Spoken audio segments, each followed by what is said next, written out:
Hello guys, welcome back to study with Sagar. So এটি হচ্ছে তোমাদের ক্লাস 12-এর থার্ড সেমিস্টারের sociology model question paper. So আজকে এই মডেল কোয়েশ্চেন পেপারটা আমরা পুরোটাই সলভ করব এবং প্রথমে তোমরা গেস করবে কোনটি সঠিক উত্তর হবে, ও ভিডিওর শেষে তোমরা কমেন্ট করে জানাবে তোমরা সঠিক উত্তর দিতে পারলে। এতে তোমাদের প্র্যাকটিসও হয়ে যাবে পরীক্ষার জন্য। সো চলো স্টার্ট করা যাক। প্রথম কোশ্চেনটি দেখে নাও। Caste and race in India নামক গ্রন্থটির রচয়িতাকে। এটি একটি খুবই সহজ প্রশ্ন। আনসার হচ্ছে এ নম্বর, জিএসসি ঘুরে। দ্বিতীয় নম্বর কোশ্চেনটি দেখে নাও। কাকে ভারতীয় সমাজতত্ত্বের জনক বলা হয়? তো কাকে বলা হয় তোমরা সবাই জানো, জিএসসি ঘুরেকে।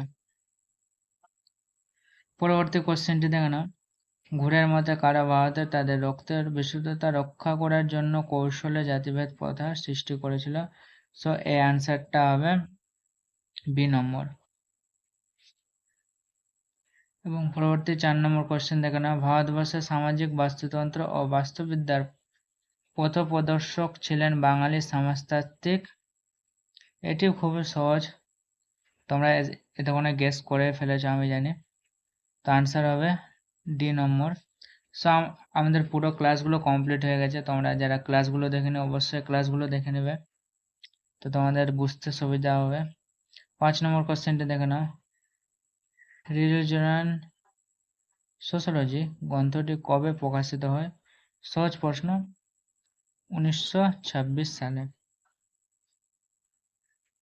এবং পরবর্তী 6 নম্বর কোশ্চেনটি দেখে নাও। কোন গ্রন্থে এম.এন. শ্রীনিবাস সংস্কৃতায়ন ধারণাটি ব্যবহার করেছেন? সো 6 নম্বর আনসারটি হবে religion and society among the cross of south India. এবং পরবর্তী কোশ্চেনটি দেখে নাও। প্রভাবশালী জাতি বা ডমিনেন্ট কাস্ট এর ধারণাটি কার? তো এটি খুবই সহজ প্রশ্ন। আনসার হবে জিএসসি ঘুরে, অর্থাৎ 7-এর বি নম্বর। সরি, 7-এর বি হবে না, 7-এর সি হবে, এম.এন. শ্রীনিবাস। এটি হবে না। প্রভাবশালী জাতি ধারণাটি কার? এম.এন. শ্রীনিবাসের। সো 7-এর হবে সি নম্বর আনসার। পরবর্তী এখানে সত্য ও মিথ্যা নির্বাচন করো। সো এটি তোমরা ভালো করে পড়বে। সো এটি তোমাদেরকে বলে দিচ্ছি, আমি একবার শুনিয়ে দিচ্ছি। এম.এন. শ্রীনিবাস তার social change in modern India 1986 গ্রন্থপত্রিকার ধারণাটি তুলে ধরেন। বি নম্বর। তো এটির আনসার মেনলি হবে 8-এর আনসার হবে সি নম্বর। এবং এ 1, 2, 3 সত্য এবং 4 নম্বর যেটি হচ্ছে সেটি হচ্ছে ভুল। সো 9 নম্বর কোশ্চেন দেখে নাও। কোন রাষ্ট্র যদি অন্য রাষ্ট্রে অবস্থিত কোনো ভূখণ্ড বা অঞ্চলকে নিজের নিয়ন্ত্রণে বা অধীনে আনে তখন সে অধীনস্থ এলাকাটিকে বলা হয়, সবাই জানো, উপনিবেশ।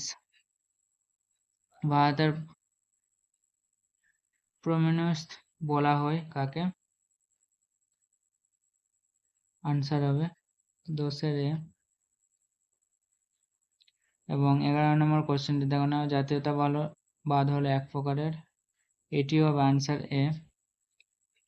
এবং 12 নম্বর কোশ্চেনটি দেখে নাও। ভারতবর্ষের উদারীকরণ প্রক্রিয়া শুরু হয়, ভালো করে বুঝবে, ভারতবর্ষে উদারীকরণ প্রক্রিয়া শুরু হয় 1991 সালে। পরবর্তী কোশ্চেনগুলো আমরা দেখে নেব। 12 নম্বর, এটি খুবই সহজ প্রশ্ন হচ্ছে, এর আনসার হচ্ছে বৈদ্যুতিক টাকার ধারণাটি বিশ্বায়ন এর সাথে জড়িত আছে। 4 নম্বরের আনসারটি তোমাদেরকে আমি বলে দিচ্ছি জাস্ট। 14 নম্বরের আনসার হবে এ। সে একবার তোমাদেরকে বলে দিচ্ছি, বুঝিয়ে দিচ্ছি। এটি এর ডিটেলস ভিডিও আমি পরবর্তীতে আনবো, মানে বিবৃতি ও যুক্তি যে কোনো কোশ্চেন তোমরা ইজিলি করতে পারবে। তো বিশ্বায়ন হলো এমন একটি প্রক্রিয়া যা পৃথিবীকে একটি ক্ষুদ্র গোলাকারে পরিণত করেছে, এটি সত্যি। যুক্তিবিদ্যার বিপুল উন্নতি ও যোগাযোগ ব্যবস্থার অভূতপূর্ব উন্নতির ফলে আজ বিশ্বব্যাপী পণ্য, সেবা, অর্থ, কৃষ্টি, সংস্কৃত আদান প্রদান সম্ভব হয়েছে, এটিও সত্যি। সো দুটোই সত্যি, কিন্তু এ সঠিক আর উভয় সঠিক এবং এর যুক্তি হলো আর, মানে এর যুক্তি হলো এটি। তো আনসার হবে এ নম্বর। এ বিষয়ে একটি আমাদের তোমার ডিটেলস ভিডিও আনবো, তাহলে তোমরা ইজিলি বুঝতে পারবে। পরবর্তী 15 নম্বরে আনসার হবে কালচার অ্যাপ্রোচ। সো এই দুটির মিডলে যেটা বসছে। 16 নম্বর দেখে নাও, কোন পরিবারগুলিকে ভোগের একক বলা হয়? সো আনসার হবে 16 একক পরিবার। এবং অর্থনৈতিক কাজকর্মের কেন্দ্রস্থল হিসাবে পরিচিত ছিল কোন পরিবারগুলি? সো এখানে যেহেতু অর্থনৈতিক বলা হয়েছে, সো মেনলি হবে যৌথ পরিবার। পরিবারের আয়তন হ্রাস পাওয়া, মানে কোন কারণে সম্ভবত হ্রাস পায়? সো আনসার হবে কাঠামোগত ও কার্যগত পরিবর্তন। So 18 B. পরবর্তী 19 নম্বর দেখে নাও, নিচের কোন আইনটি দ্বারা পাত্র পাত্রীগণ জাতি ধর্ম বর্ণ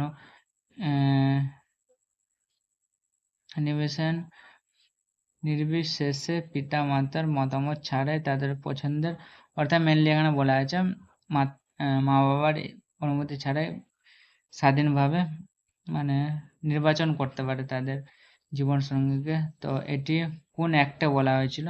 সো বলা হয়েছিল স্পেশাল ম্যারেজ অ্যাক্ট 1994 সাল। সো এটি পড়ার সময় তোমরা সালটিও কিন্তু মনে রাখবে। সো পরবর্তী কোশ্চেন হচ্ছে ভারতীয় যৌথ পরিবারের বৈশিষ্ট্য কি? যৌথ সম্পত্তি। 20 সি। দেখে নাও 21 নম্বর দেখে নাও, এটি কিন্তু খুবই ইম্পর্টেন্ট মডেল কোশ্চেন পেপার, দেখে যাবে এটি। আর 21 নম্বর হচ্ছে ব্যাপক মাত্রায় বিবাহ বিচ্ছেদ হলো পরিবার এর সূচক।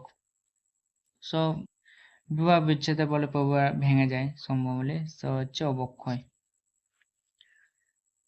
এটি খুব সহজ। 1 নম্বর হবে 1 ঘ 2 ক। তো কোথায় আছে? 1 ঘ আর 2 ক এখানেও আছে। আর বন্ধ প্রকৃতির, অর্থাৎ সামাজিক সচলতার সুযোগ কম।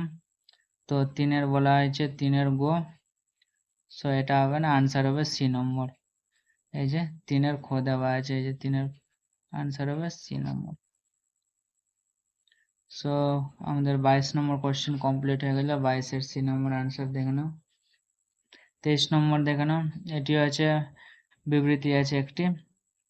সো নগরগুলি আমাদের, সো এটি হচ্ছে ভুল, এটি হচ্ছে ঠিক, অর্থাৎ আমাদের আনসার হবে ডি নম্বর। এ ভুল কিন্তু 8 সঠিক, অর্থাৎ আমাদের 23 নম্বর কমপ্লিট হয়ে গেছে। 24 নম্বর দেখে নাও। 24 নম্বর গ্রাম পঞ্চায়েত প্রধান, পঞ্চায়েত সমিতি সভাপতি, জেলা পরিষদ কি হবে? জেলা শাসক, মহকুমা শাসক, অঞ্চল সভাপতি না সভাধিপতি। তো আনসার হবে এটি। সব বুঝতে পারে 24 নম্বর। এবার হচ্ছে 25 নম্বর। 25 নম্বর হচ্ছে মেনলি এটি হবে ভুল। স্মার্ট সিটি টেকসই উন্নয়ন এর উপর জোর দেয় না, এটি হবে ভুল এবং পরবর্তী হবে সঠিক। তো আনসার হয়ে যাচ্ছে আমাদের এ নম্বর।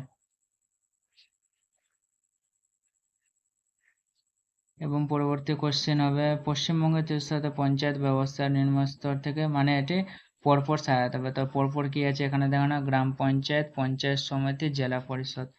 তো কোথায় আছে আমরা খুঁজবো, এই যে গ্রাম পঞ্চায়েত, পঞ্চায়েত সমিতি, জেলা পরিষদ। তো আনসার হবে আমাদের সি নম্বর। এবং পরবর্তী পঞ্চায়েত রাজ ব্যবস্থা কবে সংস্কৃত লাভ করা হয়? 1992 সাল, 27 ডি নম্বর। এবং জাত ব্যবস্থার বৈশিষ্ট্য নয় কোনটি? সামাজিক সচলতা, 28 ডি। 29 নম্বর দেখে নাম, ITDP ফুল ফর্ম অর্থাৎ সম্পূর্ণ নাম কি? এটি হবে ইন্টিগ্রেটেড ট্রাইবাল ডেভেলপমেন্ট প্রোগ্রাম। এটি খুবই সহজ প্রশ্ন। জাতি ব্যবস্থার কাঁচা খাদ্য ও পাকা খাদ্যের মধ্যে পার্থক্য কি? প্রথমটি জলে রান্না করা, দ্বিতীয়টি ঘি দ্বারা রান্না করা। সো পরবর্তী 31 নম্বর কোশ্চেনটা দেখে নাও। এই কোশ্চেনটা আমাকে একটু দেখতে হবে 31 আর 32 নম্বর, সেইটি তোমাদেরকে আমি পরে জানিয়ে দেবো। এবং পরবর্তী কোশ্চেন হচ্ছে কমিউনিজম ইন মডার্ন ইন্ডিয়া গ্রন্থর লেখককে? বিপিন চন্দ্র। 34 নম্বর কোশ্চেন ডান। এবং পরবর্তী 35 নম্বর কোশ্চেন দেখে নাও। কোন সমাজতাত্ত্বিক সাম্প্রদায়িকতার 6টি দিক বা ধরন নির্দেশ করেছেন? তো এটি হবে আনসার সি নম্বর 35-এর সি, দেখে নাও।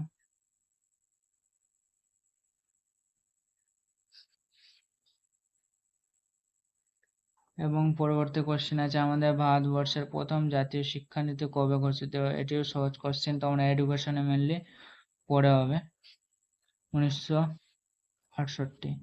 এবং পরবর্তী শিক্ষা ব্যবস্থার সঙ্গে যুক্ত বিষয়গুলোকে সমানে সাজাতে হবে সঠিক ক্রমে। তো এটি মেনলি হবে, প্রথমে হবে সর্বশিক্ষা অভিযান, তারপরে হবে শিক্ষার অধিকার আইন, বর্তমান জাতীয় শিক্ষানীতি ও পশ্চিমবঙ্গ শিক্ষানীতি। সো কোথায় আছে সর্বশিক্ষা অভিযান প্রথম হবে, যেহেতু সেটি হচ্ছে সি নম্বর, দেখে নাও। তো 37-এর সি নম্বর আমাদের আনসার। এবং পরবর্তী কোশ্চেনটি 38 নম্বর। এই কোশ্চেনটি তোমরা ভালো করে পড়বে এবং কমেন্ট করে বলবে কোনটি হবে সঠিক আনসার। সো বুঝতে পারছো, এটি তোমাদের জন্য কোশ্চেন থাকলো, তোমরা ভালো করে বুঝে পরে বলবে এ বি সি না ডি কোনটি হবে সঠিক আনসার তোমাদের মতে। তো একবার দেখে নাও।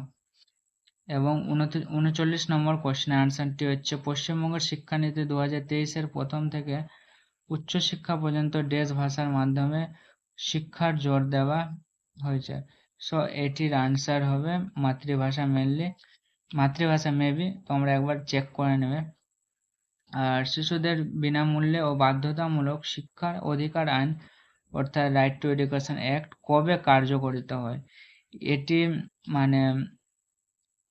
এটি কার্যকর হয়েছিল 2010 সালে, অর্থাৎ 1 এপ্রিল 2010। আর প্রথম প্রস্তাবটি রাখা হয়েছিল 2009 সালে, আর কার্যকর হয়েছিল 2010 সালে। তো আনসার হবে, যেহেতু বলা আছে কার্যকর হয়েছিল অর্থাৎ 1 এপ্রিল। আর এই কোশ্চেনটা তোমরা এগুলো মেবি চেক করে নেবে, মেবি ডি নম্বর মাতৃভাষায় হবে। এবং 38 নম্বর কোশ্চেনটা তোমরা ভালো করে পড়ে নাও এখন, আর কমেন্ট করে বলো কোনটি সঠিক আনসার হবে। আর আমাদের ক্লাসগুলো তোমরা যারা দেখোনি ওই ক্লাসগুলো অবশ্যই দেখে নেবে। আর যদি ভিডিওটি তোমাদের হেল্পফুল যদি লেগে থাকে তাহলে অবশ্যই একটি লাইক করে দেবে। So guys, thank you so much, by.